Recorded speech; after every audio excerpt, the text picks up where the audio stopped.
Hello students. रोज़ हम एक video आपके साथ शेयर कर रहे हैं, प्रयास कर रहे हैं कुछ ऐसे नए नवाचार करने की जो आपको इस विपरीत परिस्थिति में भी एक नई ऊर्जा, एक नई सोच और एक नए तरीके से कार्य करने की ललक दे सके। पिछले सभी वीडियोस के अंदर हमने हर एक टॉपिक को समझाने की चेष्टा की, बहुत सारे नए विविध आयामों को बताया। आज एक नया नवाचार करते हुए मैं आपको नगरीय भूगोल के करीब 45 ऐसे टर्म्स दे रहा हूँ। आप देख रहे होंगे पीछे स्क्रीन के ऊपर चल रहे हैं, जिनके बारे में आप संक्षिप्त में प्रतियोगी परीक्षाओं के लिहाज से टिप्पणी लिखें, खुद लिखें, अपने साथियों को प्रेरित करें। इस प्रकार के प्रश्न प्राय इन दिनों में नेट की परीक्षाओं में आ रहे हैं। आप वीडियो को जब पूरा देखेंगे तो आप देखेंगे कि हमने बहुत सारे ऐसे टर्म्स हैं जिनको मास्टर डिग्री होने के बावजूद नहीं सुना है या वर्तमान में नगरीकरण में उनकी बहु उपयोगिता है। कुछ टर्म्स के अंदर हमने छोटी छोटी डेफिनेशंस दे दी हैं, कुछ हिंट दिए हैं और किसी किसी टर्म को, टॉपिक को हमने ब्लैंक छोड़ दिया।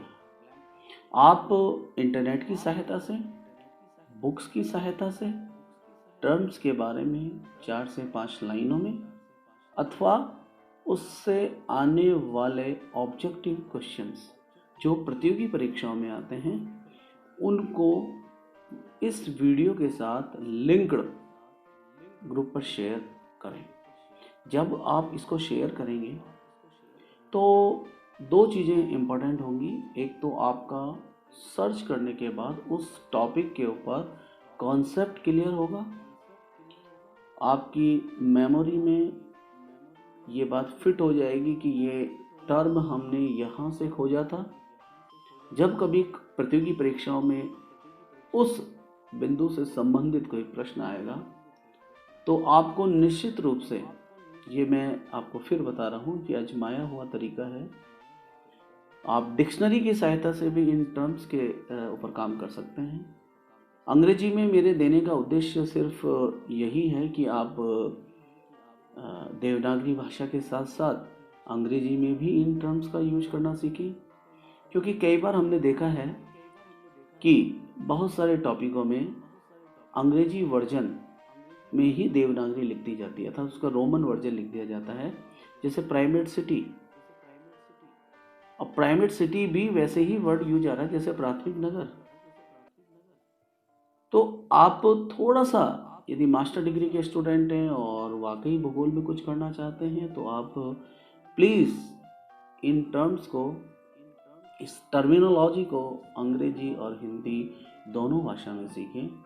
इंग्लिश में इसलिए दिया गया है कि आप इंटरनेट पे जब ढूंढेंगे आपको आसानी होगी।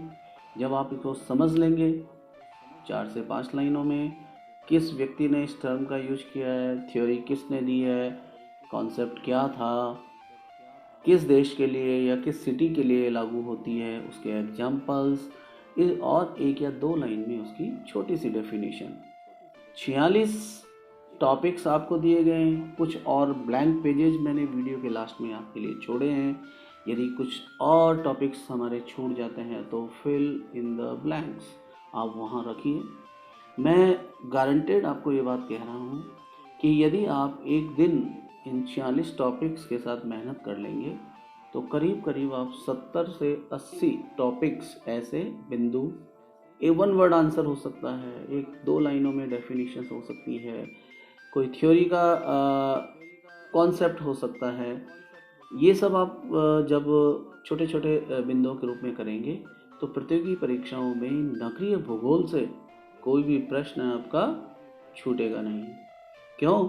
क्योंकि वीडियो के अंत तक आप जाते हुए देखेंगे कि बहुत सारे टर्म ऐसे हैं जो प्राय हम लोग सामान्य समझ के छोड़ देते हैं, किंतु उससे प्रतियोगी परीक्षाओं में प्रश्न आते हैं। तो आपको एक आधार दिया गया है कि आप टर्म और उसकी डेफिनेशन, उसको देने वाले व्यक्ति का नाम, उसका कॉन्सेप्ट क्या है, ये आप सर्च करें और लास्ट में हमारे जो कमेंट बॉक्स है उसमें ही आप अपने आंसर शेयर करें। उसका फ़ायदा ये होगा कि आप जैसे ही देखेंगे, आपके साथी उस कमेंट बॉक्स को देखेंगे, तो हमारा ऑनलाइन डिस्कशन का एक मंच तैयार होगा और आपके द्वारा दिए गए कमेंट बॉक्स को दूसरे विद्यार्थी भी पढ़ पाएंगे और उसको अपडेट कर पाएंगे।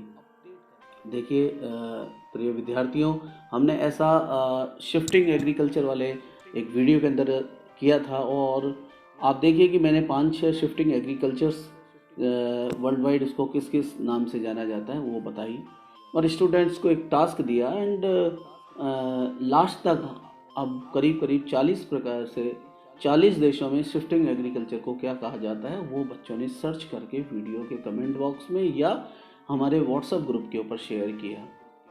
तो ये बहुत ही रोचक विषय होगा यदि आप सर्च करते हैं, उसके ऊपर काम करते हैं और ज़्यादा से ज़्यादा इन्फॉर्मेशंस इन टॉपिक्स के ऊपर इकट्ठा करते हैं। तो जब कभी भी नगरीय भूगोल से संबंधित कोई प्रश्न आपके एग्ज़ाम में आएगा तो आप देखेंगे कि लगभग सभी प्रश्न हम नगरीय भूगोल के सही कर पाएंगे। तो wish you all the best. आशा करता हूँ कि आप इस वीडियो को देखेंगे, लाइक करेंगे, सब्सक्राइब करेंगे। बहुत मेहनत कर रहे हैं, रात के 9:30 बजे मैं आपके लिए यह वीडियो बना रहा हूँ। इसके कॉन्सेप्ट को डेवलप करने के लिए करीब 1-1.5 घंटे हमें इंटरनेट पर मेहनत करनी पड़ी है, विचार करना पड़ा है। शायद ऑफलाइन क्लासेस में हम, सच्चाई बता रहा हूँ मैं आपको, कि ऑफलाइन क्लासेस में हम इतनी मेहनत नहीं करते थे। हम मैं जैसा पहले ही कहता था कि हमने जो कुछ भी पढ़ा है उसमें नई चीज़ों को हम इसलिए शामिल नहीं कर पाते कि आप जब तक क्रॉस क्वेश्चंस हमारे सामने पुटअप नहीं करते हैं तब तक हम वही एक सीडी भरी हुई है हमारी और वही चीज़ें हम बार बार आपके सामने दोहराते हैं। लेकिन ऑनलाइन मोड पर जब हम आपके साथ बात कर रहे हैं तो प्रयास करते हैं, क्योंकि ऑनलाइन मोड के लिए वीडियोस बनाते समय हमें नित्य नए कॉन्सेप्ट्स को देखना पड़ता है, नवाचार की नई तकनीकों को देखना पड़ता है और जब हम उन सब चीज़ों को देखकर और फिर वीडियो बनाने की ओर जाते हैं तो कुछ इस तरीके की चीज़ें आती हैं जो इस वीडियो में आपके लिए हम लेके आए हैं। तो मेरी स्क्रीन के पीछे जितने भी टॉपिक्स चल रहे हैं, मेरी बात सुनते हुए आप उन सभी टॉपिक्स के ऊपर पॉज कर करके दिन का 4 टॉपिक या 5 टॉपिक्स आप ले लीजिए। कोई ज़रूरी नहीं एक ही दिन में पूरा वीडियो करने की आवश्यकता नहीं है। मैं फिर आपको कह रहा हूँ 4 से 5 स्लाइड्स आप एक दिन की लेंगे। एक सप्ताह के अंदर, लगभग एक सप्ताह के अंदर आपको खुद को, पहले दिन 4 लेंगे, आंसर निकाल के लाएंगे, शेयर करेंगे, उसको दूसरे साथियों के साथ डिस्कशन करेंगे, तो आप लगाइए कि 7 दिन के अंदर आपकी नगरीय भूगोल के हर एक टॉपिक को कवरेज मिल जाएगा। तो मैं समझता हूँ कि बहुत ही आसान तरीका है अपने ज्ञान को बांटने का, अपने साथियों के साथ चर्चा करने का। और प्लीज़ आप मास्टर डिग्री के जो स्टूडेंट्स हैं वो थोड़ा सा प्रयास करें कि जो भी वीडियोस आपको बनाए जा रहे हैं उसके ऊपर अपनी अभिव्यक्ति ज़रूर दें कि भाई इसमें और क्या चाहिए, किस तरीके की हम नई चीज़ों को इसमें शामिल कर सकते हैं। ऐसा विचार जब आप हमें देंगे तो मैं आपको ये प्रॉमिस करता हूँ कि हम और अच्छी चीज़ें आपके लिए निकाल के लाएंगे। एक बात मैं ज़रूर कहना चाहता हूँ कि आप ये कतई ना सोचें कि हम सरकारी कॉलेज के हैं और वीडियोस भी हमारे वो फैकल्टी मेंबर बना रहे हैं जो कॉलेजेस के अंदर दिन भर व्यस्त रहते हैं, दूसरी सब चीज़ें हैं, तो उनकी क्वालिटी क्या होगी। मैं हमारे सभी साथियों की ओर से आपको एश्योर करता हूँ कि आप एक बार हमारे वीडियोस को वाकई देखना चालू कीजिए, हमारे कॉन्सेप्ट्स को समझिए। हम ये सब कार्य आपके सुखद भविष्य के लिए कर रहे हैं, क्योंकि जैसे ही ये कालखंड ख़त्म होगा, कंपटीशन एग्ज़ाम्स एक के बाद एक आपके साथ आएंगे और घर पर रहते हुए हम बहुत सारी चीज़ों से कट गए हैं। तो एक टारगेट आपके सामने बनेगा और इस टारगेट को जब आप अचीव कर लेंगे तो खुशी हमें भी होगी। हम आपकी खुशियों के लिए काम कर रहे हैं। आशा है आपको ये वीडियो बहुत पसंद आएगा और मैं मास्टर डिग्री के मेरे बच्चों से ये आशा करता हूँ कि आप हमारी साइकोलॉजी को समझेंगे, हमारे कॉन्सेप्ट को समझ के हमें ये अनुभव करने देंगे कि नवाचार के नए तरीक़ों से किस प्रकार हम आने वाली पीढ़ी को अच्छा दे सकते हैं और अपडेट मटेरियल हम उनको उपलब्ध करा सकते हैं। तो मैं समझता हूँ कि आप सभी इस मुहिम को बहुत अच्छे से समझेंगे और निश्चित काम करेंगे। जैसा कि आपकी परफॉर्मेंस हमारी क्लासेस में रही हैं, आपके पिछले सालों के परिणाम हमारे सामने हैं, वो सभी हमें ये बताते हैं कि आप में कुछ कर गुजरने की ललक है। तो wish you all the best. Thank you.